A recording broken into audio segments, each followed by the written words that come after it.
आज आगे बढ़ रहे हैं और अनुबंध परिचय, अनुबंध चतुष्टय, ये हमें मूलतः देखना था। जैसे कि आज भी चर्चा हुई है, जो कि पूर्व मीमांसा के प्रवर्तक आचार्य जैमिनी और उत्तर मीमांसा के प्रवर्तक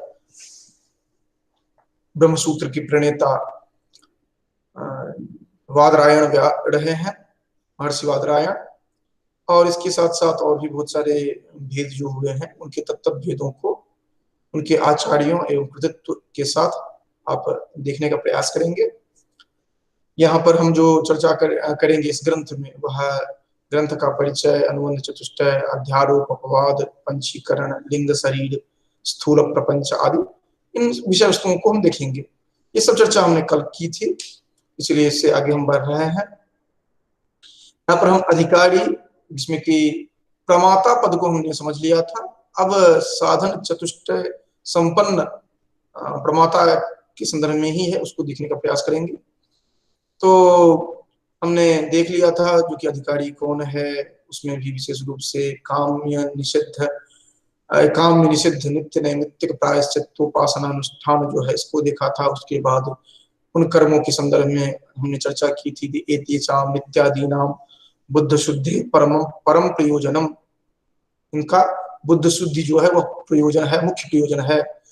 और उपासना का मुख्य प्रयोजन है चित्त की एकाग्रता।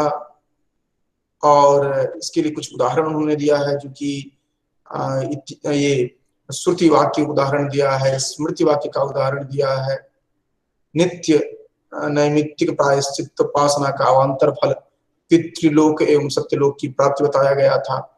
कर्म के द्वारा पितृलोक और विद्या के द्वारा देवलोक की प्राप्ति होती है। ये हमें स्पष्ट रूप से इसलिए जानना चाहिए क्योंकि ये जहां पर भी वस्तुनिष्ठ प्रश्न होते हैं, वहां पर विशेष रूप से मध्य से जो ग्रंथ है उसके गद्यांश के मध्य से उठाया जाता है प्रश्न, इसलिए हमें ध्यान में रखना चाहिए। अब आगे बढ़ते हैं। वहां पर दिया गया है नित्यानित्य वस्तु विवेक, पहला यहा मूत्रार्थ फल भोग विराग, दूसरा समदमादि षटक संपत्ति, तीसरा और चतुर्थ है मुमुक्षत्व। वो चूंकि एक साथ चारों कहे गए हैं, इस कारण से मुमुक्षत्वम एक वचन में होता है। चूंकि चारों को एक समस्त पद बनाया गया है, इसलिए मुमुक्षत्वानि ऐसा कहा गया है। अब नित्यानित्य वस्तु विवेक देखिए, तो इसके संदर्भ में कह रहे हैं नित्यानित्य वस्तु विवेक तावत ब्रह्मैव नित्यम वस्तु।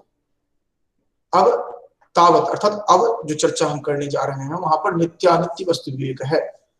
वहां पर ब्रह्मैव नित्यम वस्तु, ब्रह्म ही वहां पर नित्य वस्तु है। ततो अन्यत, उससे अलग, अन्यत चूंकि नपुंसक लिंग में है इस कारण से दिया गया है,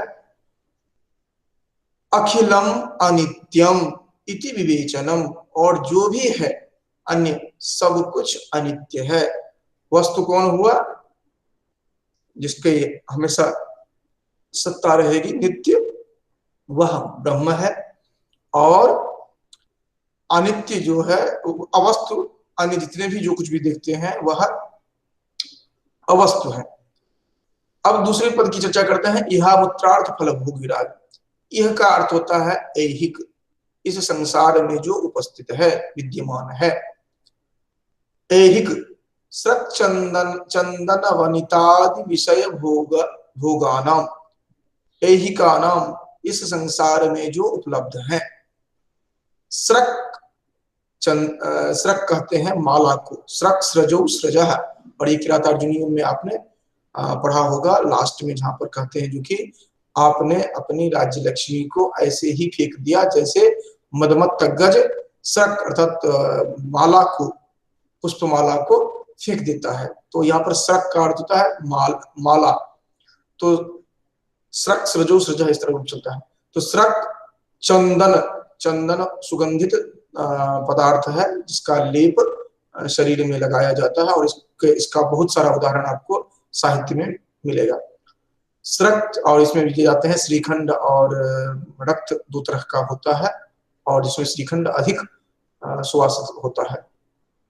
तो एक श्रक्त, चंदन, वनितादि, और वनिता, वनिता कहते हैं स्त्री को, वनिता, वनितादि विषय भोगाना, इस तरह के विषयों के भोगों का कर्मजन्यतया अनित्यत्वात् आमुष्मिकाणाम अपि अमृतादि विषय भोगानाम अनित्यता, और कर्मजन्य के कारण अनित्यत्व, आमुष्मिक जो है पारलौकिक सुख जो है वह भी, वह किससे उत्पन्न होते हैं? कर्म के कारण उत्पन्न होते हैं। जैसे हमने ये यज्ञ किया तो हमें स्वर्गलोक की प्राप्ति हुई, हमने ये किया तो इसके कारण मुझे इस तरह के सुख का भोग हुआ। तो दोनों कर्मजन्य ही होते हैं, ये भी कर्मजन्य ही है, लेकिन चूंकि कर्मजन्य है इस कारण से अनित्य है। आपने यह यज्ञ किया तो इस यज्ञ का ये फल मिला, तो जब तक वो फल है तब तक वो मिलता रहेगा, जब खत्म हो जाएगा तब समाप्त। और इसीलिए कहा जाता है क्षीणे पूर्णे मर्त्य लोकम विशंति, जब तक फल, कर्म फल अच्छा है तब तक स्वर्गलोक की प्राप्ति होती है, उसके बाद जाकर के पूर्ण जब क्षीण हो जाता है तो पुनः मर्त्यलोक आना पड़ता है। इस तरह का संदर्भ मिलता है, और इसका विस्तृत विवरण कठोपनिषद में हम पढ़ सकते हैं, जहां पर कहते हैं जो कि नचिकेता को कहा गया, आप ये आत्म तत्व के बारे में जानकारी मत पूछिए, आपको अगर चाहिए तो मैं आपको जानकारी दे रहा हूँ, स्वर्ग लोक के संदर्भ में जो भी आप चाहते हैं आप ले लीजिए, मैं देने के लिए तैयार हूं। तो वहां पर कहता है स्वर्गीय लोके, ये प्रश्न जो पूछता है नचिकेता, स्वर्गीय लोके न भयं न किंचनास्ति न तत्र त्वं जरया बिभेति ओहो तीर्थवासनया पिपासे शोकातिको मोदते स्वर्ग लोके। हमने सुना है जो कि वहां पर आपका भी डर नहीं रहता है, वहां पर न भूख लगती है न प्यास लगता है, तो ये सभी सबसे विरग होकर के हम वहां पर सुखपूर्वक लोग रहते हैं। इसके बारे में हमें जानकारी दीजिए। द्वितीय वर्ग के रूप में मांगता है, क्योंकि प्रथम वर्ग के रूप में अपने पिता के तोष की बात करता है वह बालक, उसके बाद पिता के तोष के बाद वह समाज में जो प्रथित है स्वर्ग की अवधारणा, उसके संदर्भ में जानना चाहता है। तो ये सब हालांकि लाक्षणिक रूप में हम देख सकते हैं, जो कि उस कैसे हम हाईएस्ट गोल तक पहुंचते हैं उसके लिए। तो कह रहे हैं जो कि आमुष्मिकाणाम अपि अमृतादि विषय भोगानाम, ये जो अमृतादि विषय भोग जो है उसकी अनित्यतया, उसके अनित्य होने के कारण, अर्थात ऐहिक जो है वह भी कर्मजन्य है और इस कारण से अनित्य है, और ये अमृतादि भोग जो है यह भी अनित्य है। तेभ्यो, इन सब से, नितराम, पूर्णतया, विरति, विरति विसर्ग संधि है, विरति यह, विरतिरिह, विरति, विरति यह अमूत्र, दीर्घ संधि, यह अमूत्र, यह मतलब ऐहिक, अमूत्र मतलब पारलौकिक या आमुष्मिक, विरति यह अमूत्र अर्थ फल भोग, अर्थ मतलब उससे संबद्ध जो विषय है, अर्थ फल भोग विराग है, यह मूत्रार्थ फल भोग विराग है। एकानाम सच्चंदन वनितादि विषय भोगानाम कर्मजन्यतया नित्यत्वात् आमुष्मिकाणाम अपि अमृतादि विषय भोगानाम अनित्यतया तेभ्यो नितराम विरतिः यह मूत्रार्थ फल भोग विराग है। दूसरा समाप्त हुआ। तीसरा है समदमादि सटक संपत्ति, ये छह जो है इनको संपत्ति के रूप में माना गया है, इन छह को माना गया है जो कि इनकी उपस्थिति जो है वह आवश्यक है मोक्ष के लिए। अब सम क्या है, दम क्या है, उपरति क्या है, तितीक्षा क्या है, समाधान क्या है, श्रद्धा क्या है, ये सभी हम देखेंगे। यह है श्रद्धा समाधान, पहले श्रद्धा होना चाहिए, उसका समाधान। ये सम क्या है? समादयस्तु समदमोपरति तितीक्षा समाधान श्रद्धाख्या। सम समाधि जो कहा गया है आदि पद से दम उपरति तितीक्षा समाधान और श्रद्धा को लिया गया है। अब सम क्या है? समह तावत। सम क्या है? तावत। ये तावत ये लिखने की का एक स्टाइल है जो कि श्रवणादि व्यतिरिक्त विषयेभ्यो मनसः मनसो निग्रह। जो सुनने योग्य बात है उसके अतिरिक्त जो भी विषय है उनसे मन को मोड़ लेना, मन को अपनी तरफ ले आना। अब आप चले जाइए योग दर्शन में, जहां पर हमने चर्चा की थी, तो जब हम नियम आसन की बात की थी उससे कंपेयर करके देखिए, तो कह रहे हैं जो कि जो भी आपका श्रवणीय है, श्रवणीय मतलब जो भी आपका लक्ष्य है, जो भी आपको देखना है, जो भी सुनना है, जो भी टच करना है, उसके अतिरिक्त जो भी है, अर्थात विषयेतर जो भी है, श्रवणादि, श्रवण आदि पद से हो जा रहा है सब कुछ,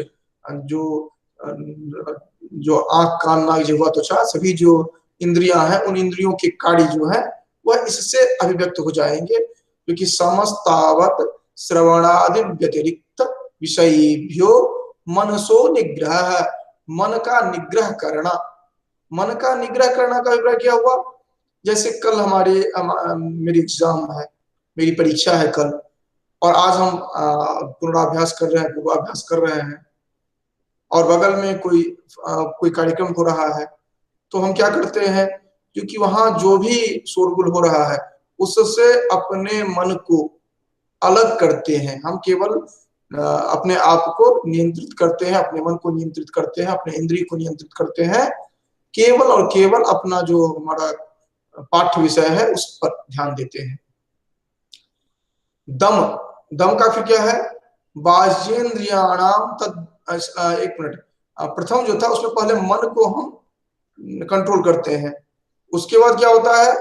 दमो बाह्येन्द्रियाणाम, बाह्योद्रियाणाम हो गया है, बाह्येन्द्रियाणाम होगा, बाह्येन्द्रियाणाम तद व्यतिरिक्त विषयेभ्यो निवर्तनम। दम कहते हैं वह बाह्य ये जो है इंद्रिय जो है उनमें तद व्यतिरिक्त विषयेभ्यो, उस विषय से उसका निवर्तन। पहले आप मन का निग्रह किए, उसके बाद इंद्रिय का निग्रह किए। पहले आप मन को रोके, उसके बाद जाकर के जो आपका बाह्य इंद्रिय है उसको जाकर के रोकते हैं। और यही बहुत ही महत्वपूर्ण चीज है कि जब कभी हम देखते हैं जो कि समाज में या प्रशासनिक कार्य में किसी कार्य के लिए रोका जाता है, जो कि ये कार्य नहीं करना है, तो जब रोका जाता है तो वहां पर आवश्यक हो जाता है कि पहले इंटरनल जो हमारा है उसको रोकना होगा। जहां से प्रोडक्शन होता है, जहां से उत्पादन होता है, जो कंट्रोल करता है उसको रोकना होता है। लेकिन क्या होता है डिप्लोमेसी में? हम ये उल्टा करते हैं। हम क्या करते हैं? बाह्य जो है, एक्सटर्नल जो है, उन पर हम अंकुश लगाते हैं, लेकिन इंटरनल जो है, जहां से प्रोडक्शन होता है, जहां पर हम जहां से हम नियंत्रित कर सकते हैं, उसको फ्री छोड़ देते हैं। उस पर हम या तो साइलेंट हो जाते हैं या फ्री छोड़ देते हैं। ये चीज यहाँ भी, ये इसके माध्यम से वहां भी हम देख सकते हैं, जो पहले इंटरनल जो है उसको हमें कंट्रोल करना है, वहां पर कंट्रोल होगा, उसके बाद ही एक्सटर्नल कंट्रोल हो सकता है। अगर इंटरनल को कंट्रोल नहीं किए तो लाख आप चाह लीजिए, आपका जो इंद्रिय है वो कभी भी, बाह्य इंद्रिय कभी भी रुक ही नहीं सकता है। और इसको हम विस्तार पूर्वक देखेंगे जब कठोपनिषद में हम पढ़ेंगे, रथ रूपक पढ़ेंगे, जहां पर वो चर्चा करते हैं आत्मानम रचिनम विद्धि। वहां पर जाकर के आप देखेंगे जो कि कैसे मन उसका निग्रह कर पाता है। तो जितने भी शास्त्र हैं, हम जब तुलनात्मक रूप से देखेंगे और तुलनात्मक रूप से देख करके एक निष्कर्ष कुछ निकालेंगे जो कि इस तरह से हम अपने लिए, समाज के लिए कुछ वाक्य निकाल सकते हैं, कुछ समाधान निकाल सकते हैं, तब जाकर के ये उपादेय है। वस्तुतः होता है क्या है कि हम वेदांत दर्शन पढ़ने लगते हैं, हम मान लेते हैं मुझे वेदांत सार पढ़ना है, किसी तरह एग्जाम पास करना है, खत्म हो गया। लेकिन इसका यह जो आपने अध्ययन किया है, इसका जो ज्ञान आपको प्राप्त हुआ है, इसको आप आचरण में तब लाएंगे जब आपको समझ में आएगा कि यहाँ क्या है ये। तो कह रहे हैं जो कि दमो बाह्येन्द्रियाणाम तद्व्यतिरिक्त विषयेभ्यो निवर्तनम। अब आगे क्या करना है?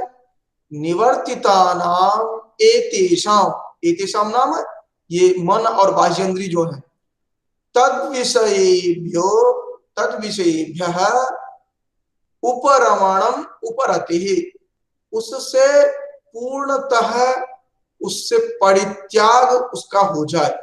निवर्तित जो ये विषय, ये निवर्तितानाम एतेषाम अर्थात ये जो हमारे इंद्रिय हैं, इनका तद व्यतिरिक्त विषयेभ्यः उससे उसके संदर्भित जो विषय है उनसे क्या होना चाहिए? उपरमण होना चाहिए। उपरमण मतलब डिटैचमेंट होना चाहिए, वहां पर हमारा फिर से जाने की इच्छा नहीं होनी चाहिए। और यहाँ पर एक बात ध्यान देना है, ऐसे नहीं है कि हमें छोड़ना है तो हम एकदम बिल्कुल सब कुछ छोड़ दिए।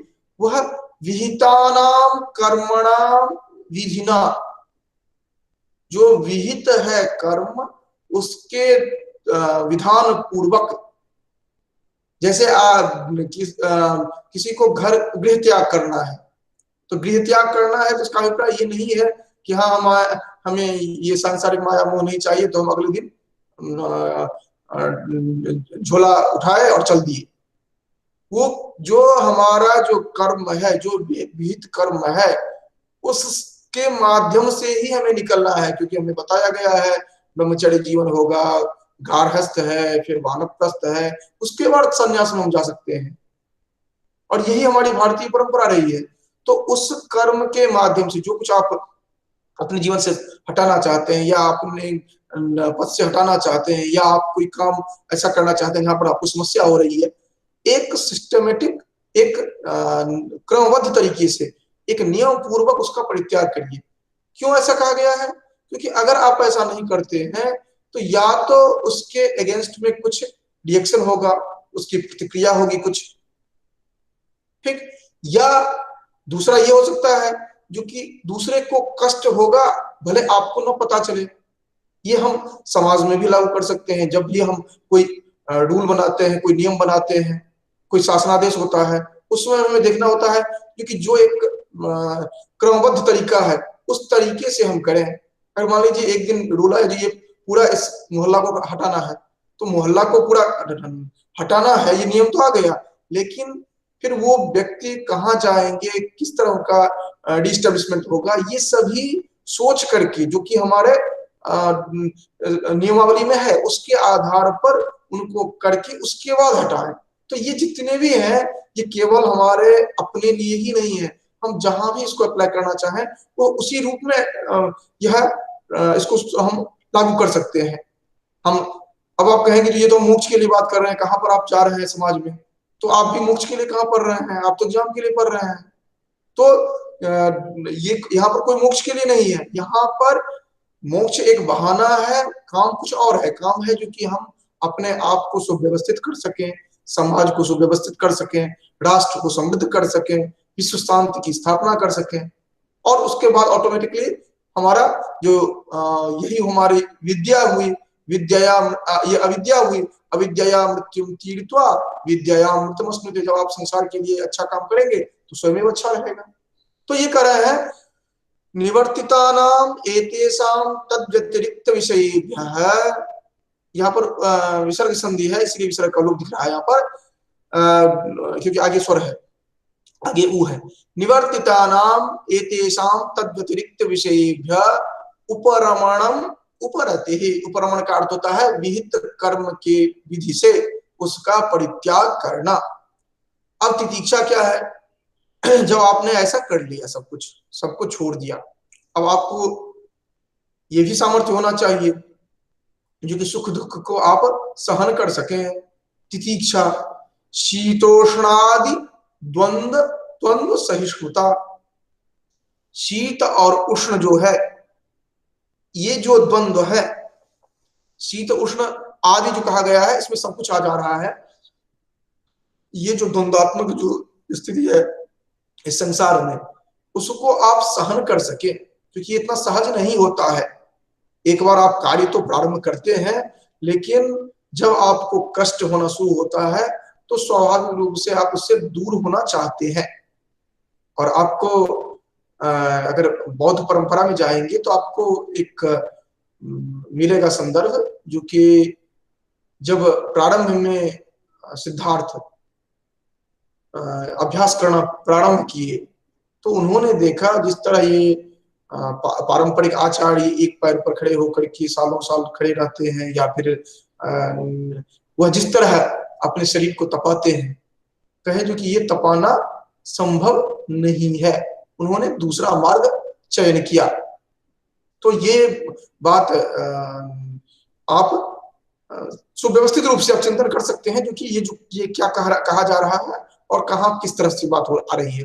तो करे शीतोष्णादि द्वंद्व सहिष्णुता, फिर करे निगृहीत मनसः श्रवणादौ।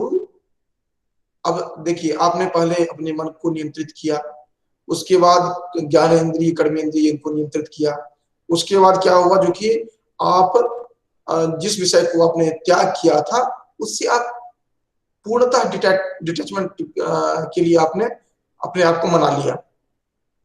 क्योंकि दो जो कहा गया है, मन का निग्रह किया और या इंद्रिय का, ये इसमें ये नहीं कहा गया है जो कि फिर वो दोबारा नहीं जाएगा। आपने एक चीज को तो छोड़ दिया, लेकिन फिर दूसरा संगीत बजना शुरू हुआ, आपको थोड़ा अच्छा लगा, आपका मन फिर भागने लगेगा वहां पर, क्योंकि मन तो चंचल है, उसको आप निग्रह करके रोक करके रखे हैं। लेकिन आप ऐसे अभ्यास करेंगे, उपरति में क्या होता है कि ऐसे अभ्यास आपने कर लिया कि उसके बाद कोई भी आएगा आप पूर्णतः उसका त्याग कर देंगे, आप उसकी तरफ जाएंगे नहीं। फिर क्या होता है, क्योंकि निगृहीत मनसा, फिर उसके बाद तो सुख दुख को आपने कंट्रोल कर लिया, नियंत्रित कर लिया। उसका जो है निगृहीत मनसा है श्रवणादो तदनुगुण विषये च समाधि समाधानम। फिर आप क्या करते हैं कि निगृहीत मन जो है, जिसको आपने नियंत्रित किया है, उसे श्रवणादि में जो आपका उद्देश्य है, उससे संदर्भित जो विषय है, श्रवणादो तदनुगुण विषय, उसका जो विषय है उसमें आप अपने आप को युक्त करते हैं, समाधि में ले जाते हैं, वही समाधान है। इसके बाद गुरूपदिष्ट वेदांत वाक्येषु, यहां पर आकर के वाइसनेस आपको दिखाई पड़ता है।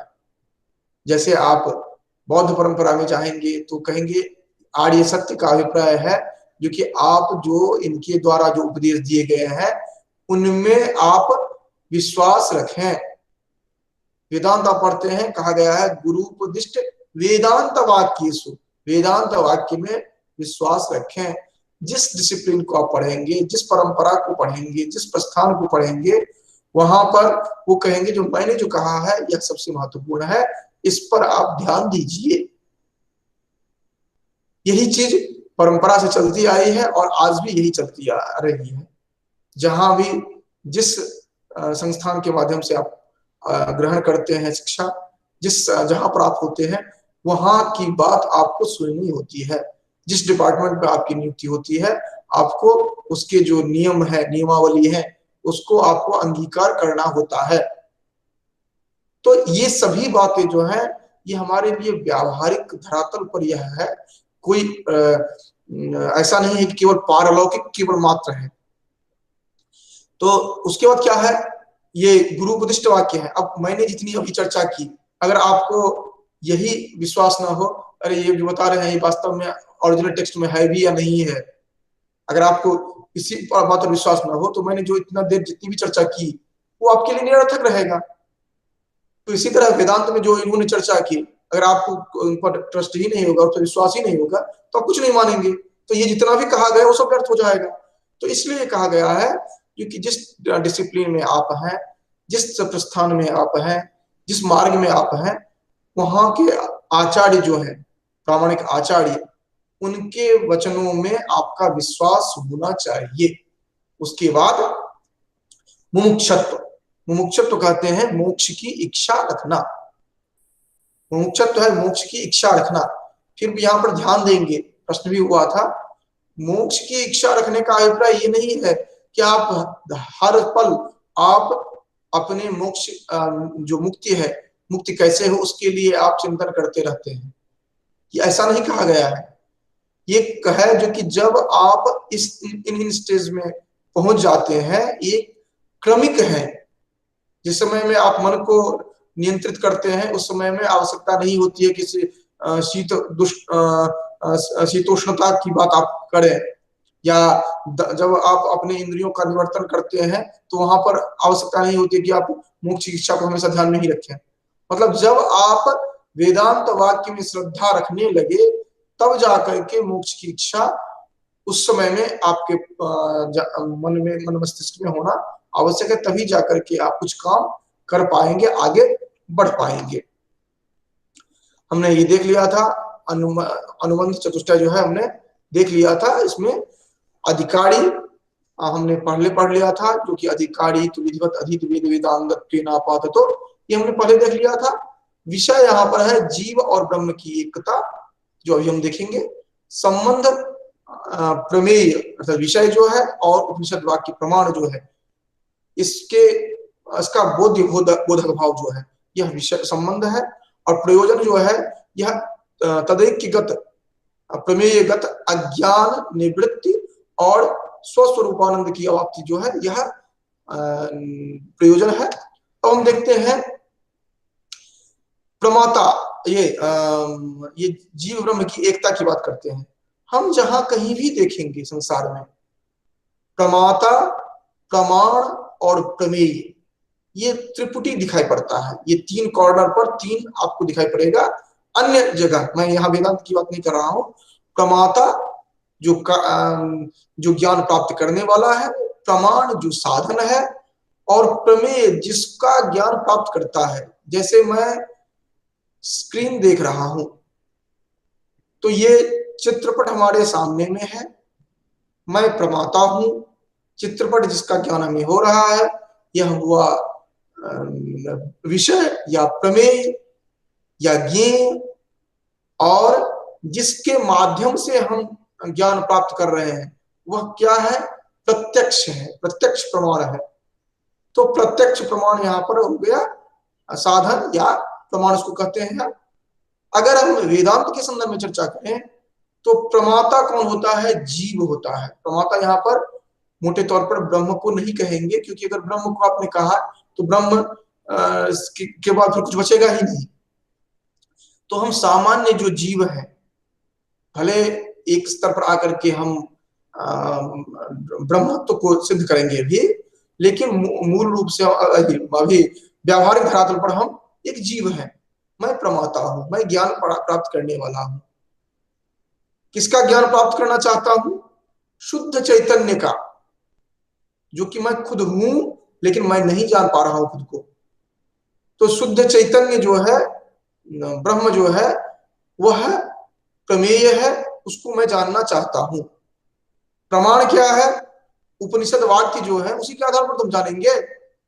इसीलिए कहा गया गुरु उपदिष्ट वाक्य जो विश्वास जो है वो श्रद्धा है। तो उस पर हमें रखना पड़ेगा, विश्वास रखना पड़ेगा, और वही हमारे लिए साधन मिलेगा, और कुछ साधन नहीं है। उस साधन के माध्यम से क्या होगा? जो कि जीव और ब्रह्म की एकता का प्रतिपादन किया जाता है इन प्रमाणों के माध्यम से। उसी को कहा जाता है जीव ब्रह्म ऐक्य, अर्थात प्रमाता और प्रमेय का ऐक्य भाव जो हो जाता है वही है ये प्रमेय, ठीक ना। तो वस्तुतः शुद्ध चैतन्य जो है वहां पर होना चाहिए, वो है ये प्रमेय। लेकिन यहाँ पर प्रमेय और प्रमाता इन दोनों का, जीव ब्रह्म का ऐक्य भाव जो है, यह उद्देश्य हो जाता है, जो वो हम क्या करना चाह रहे हैं। और जीव ब्रह्म का ऐक्य भाव और प्रमाण, इन दोनों के मध्य बोध्य बोधक भाव। बोध्य कौन होते हैं? जीव ब्रह्म ब्रह्म की एकता बोधक हो जाता है। और बोध्य कौन होता है? बोधित कौन करवाता है? प्रमाण करवाता है। सॉरी, बोधक होता है प्रमाण, और बोध्य कौन होता है? यह प्रमेय होता है। एक भाव हो जाता है। यही कहा गया यहाँ पर, विषयो जीव ब्रह्म ऐक्यम। विषय जो हो रहा है, जीव और ब्रह्म की एकता हो जा रही है, उसी को प्रमेय आप कह सकते हैं। यहाँ पर शुद्ध चैतन्यम प्रमेयम तत्रैव वेदांतानां तात्पर्यात्, वहीं पर वेदांत का तात्पर्य हो जा रहा है। ये जो यहाँ पर जीव और ब्रह्म का एक भाव जो दिख रहे हैं, ये जो थर्ड लाइन जो दिख रही है, ये अन्य जगह नहीं दिखेगा आपको। अन्य जो सांसारिक विषय वस्तु है वहां पर इस तरह नहीं दिखेंगे। वहां पर प्रमेय आप केवल एरो दिखेंगे, जहां पर ये शुद्ध चैतन्य लिखा हुआ है वहां पर आप प्रमेय दिखेंगे। और जीव, ये दोनों का एक के भाव प्रमाता और प्रमेय का, ऐसा नहीं दिखेगा आपको। ये केवल अद्वैत वेदांत में दिखेगा। इसीलिए थोड़ा सा ये चार्ट जो है कुछ अलग है व्यावहारिक धरातल पर अन्य जितने भी हैं उनकी तुलना में। संबंधस्तु तदैक्य प्रमेयस्य तत्प्रतिपादकोपनिषद प्रमाणस्य च बोध्य बोधक भावः। वही बता रहा है जो बोध्य बोधक भाव क्या है। शुद्ध चैतन्य जो है, जीव एक ब्रह्म ऐक्य जो है, इनका जो बोध्य बोधक भाव, बोध्य होगा कौन? बोध मतलब बोध करने योग्य, बोध होने योग्य, ज्ञान प्राप्ति होने योग्य, जिसका ज्ञान प्राप्त होता है, मतलब चैतन्य, शुद्ध चैतन्य जो है, ये और प्रमाता, इन दोनों का जो बोध्य, इन दोनों का जो मिक्सअप फॉर्म है, क्योंकि यही दोनों एक ही है। शुद्ध चैतन्य तो यहाँ पर अलग है, प्रमाता अलग है, हमें दिखता है इस तरह से, लेकिन उपनिषद प्रमाण क्या होता है? दोनों एक ही है, दोनों अलग नहीं है। और ये आकर के प्रमेय हो जाता है, ठीक ना। क्योंकि अगर हम केवल प्रमेय को शुद्ध चैतन्य के पास रखें तब कंफ्यूजन हो जाएगा, तब तो ये अलग हो गया, प्रमाता अलग हो गया। लेकिन दोनों का एक ही होना जो है, ये प्रमेय हुआ यहाँ पर, ठीक है। ये थोड़ा ध्यान रखना है। और बोधक कौन हुआ? जो बोध करवाता है, मतलब उपनिषद आदि का जो वाक्य जो है वो बताता है। उपनिषद आदि में हम जानते हैं कि हमने जो प्रस्थान त्रयी की बात हमने की थी, उसकी बात आ रही है। प्रयोजन क्या है? प्रयोजनम तो तदैक्य प्रमेयगत अज्ञान निवृत्ति। इस प्रमेय संदर्भ में जो प्रमेयगत अज्ञान जो है, उसकी प्रमेयगता ज्ञान निवृत्ति है, उसकी निवृत्ति, क्योंकि दोनों एक ही जब हुआ है तो प्रमाता वाला भी वहां पर है। ये इसमें जो अज्ञान का भाव है वो हट जाएगा। केवल स्वस्वरूपानंद वाप्तिश्च, अपना स्वरूप जो है उसको प्राप्त कर लेना। और इसीलिए कहा गया है, श्रुति वाक्य कहा गया है, जो कि तरति शोकात्मवित, जो कि इस तरह से जो आत्मविद है, आत्म को जानने वाला है, आत्म तत्व को समझने वाला है, ब्रह्म तत्व को समझने वाला है, अपने आप को समझने वाला है, वह यह जो भवसागर संदर्भित जो शोक है, इन शोक से वह विमुक्त हो जाता है। क्योंकि ब्रह्मविद ब्रह्मैव भवति, जो ब्रह्म को जान लेता है वह ब्रह्म ही हो जाता है। ये आज की हमारी चर्चा रही। अगले चर्चा जो होगी उसमें हम आगे देखेंगे, जिसमें कि अध्यारोप, अपवाद, पंचीकरण, लिंग शरीर, स्थूल प्रपंच और मोक्ष जो है, इन सभी बातों को हम अगले दिन अगली कक्षा में हम देखने का प्रयास करेंगे। और प्रायः 2 या 3 कक्षा मुख्यतः और होंगी।